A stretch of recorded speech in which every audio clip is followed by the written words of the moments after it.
FilmFreeway is not what it used to be. We've used this platform since 2018 to submit various short films and web series, and while the platform has been super worthwhile, it's also changed a lot. There has been a massive influx in the amount of festivals that are on here now, and it's so easy to get lost, especially if you've never used the platform before. So today I'm going to be sharing some tips on how to maximize your festival run and most importantly, save as much money as you can. For those who don't know me, I am an award-winning actor, writer, director and producer based in Sydney, Australia. I co-founded Noah Films with my partner back in 2019.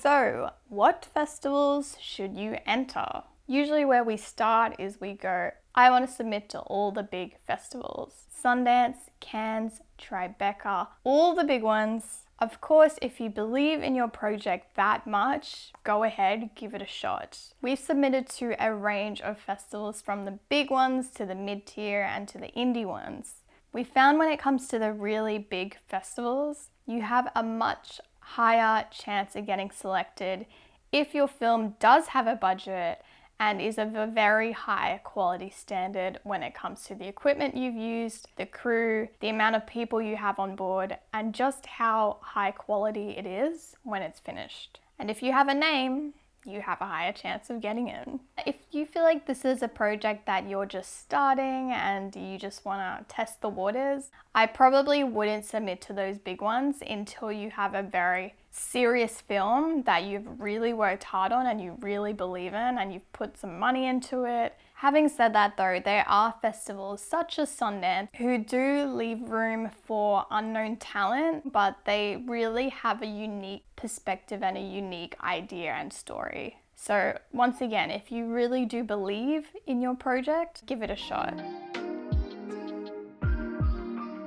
This is something that Marshall and I have learned a lot through Noah Films, through the various projects we submitted over the course of 6-7 years. So we're Australian, but personally we found that the Australian film festival circuit is quite political. It is a lot about who you know in order to get in, unfortunately. And our stuff has often been rejected from Australian festivals. However, the very same projects have been selected, nominated and awarded at festivals internationally in LA, New York and the UK. So just don't limit yourself to one place. I think it's really important to test the waters, literally, because you just never know who's going to resonate with you. And one thing I will say is one rejection doesn't mean your work is bad. You just have to try other festivals because some people will resonate with it and some people won't, and that's just the thing with art, it's very subjective.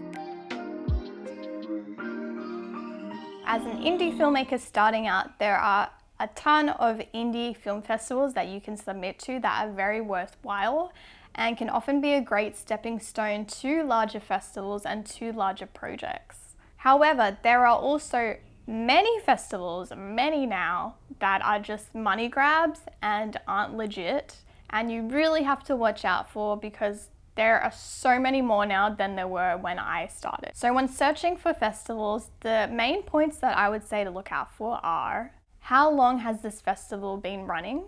How much prestige does it have? If it's in its first year or even in its second year, you do have to be careful. But if it's been running for many, many years, it has a lot of prestige, then that's a good thing. Check out previous reviews. What are other filmmakers who've entered saying about it? Are they saying it was a great experience and they got a lot out of it? Or are they saying that this festival just took my money or I didn't really get anything out of it? Check out their socials and who is behind the festival. That's something I always like to do.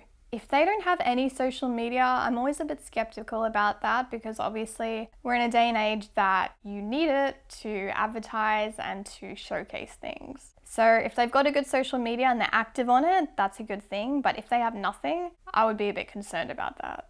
Previous selections, that's something I love to check out. So me being a filmmaker from an ethnically diverse background, one thing I do look out for is who have they previously selected? Now, if it's only one certain type of people or one race of people, then I'm probably not going to enter. Because it's likely that they're not going to choose different people. If it's a female filmmakers festival, you're not going to enter if your film doesn't really fit that brief. So it's important to look at the brief, look at who's running it, and who have they previously selected. Now, I am actually shocked at how massively festival prices have gone up since when I first was on the platform back in 2018. I remember around like $50 was like pretty high back then, but now $50 feels like the average, and $100 and over has become more of a norm, which is really scary and not very good, especially if you're an indie filmmaker without a budget. No festival is going to reject your money, but they may reject you or not even view your film. So it's really important to look for ones that are going to give you a fair go and a fair opportunity. You need to justify if the price is worth what you're getting. Now, I've seen a lot of indie new film festivals that are charging hundreds of dollars to enter, and what you're getting in return just does not justify the price of that. You really need to think, are there prizes involved if you win, if you get selected? Who are the people running the festival? Do they have any sort of prestige or network? Is there an actual festival happening in person that you can attend and see your film at? Is it IMDb credited? Do they put you in touch with people? Do they put you in touch to meet with different filmmakers who are doing biggest things that you can network with? Is the price worth what you're getting? If it's not, I probably would save your money.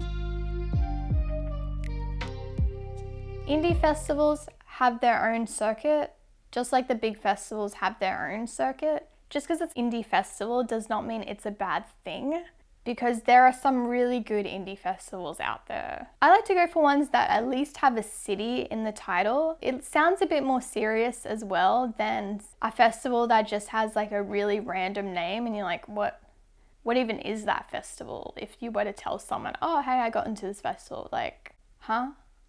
So usually if there's a city involved in the title, it's a bit more serious. It looks a bit better on your resume.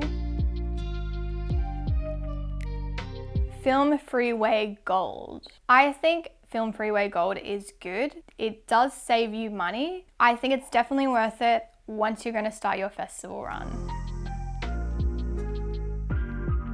You've found your festivals and it's time to submit. So I'm going to show you an example of a page that we've made for a previous project. Now you've got to make sure it looks as best as you can when you're submitting, so you get a best chance that the festival is going to review your work, because they get so many submissions sometimes. If you're going to submit with nothing on your project page, why should they waste any more time watching it? Make sure you have a trailer, you have some really nice stills, and make sure you write a really good cover letter as well. You might think that's not important, but those extra touches are really going to help your submission and get you a higher chance of getting selected. And tailor your cover letter to the festival. You know, if the festival really champions a certain thing, certain values, and that relates to your film, mention that. And you know, those personal touches are going to make them want to watch it even more.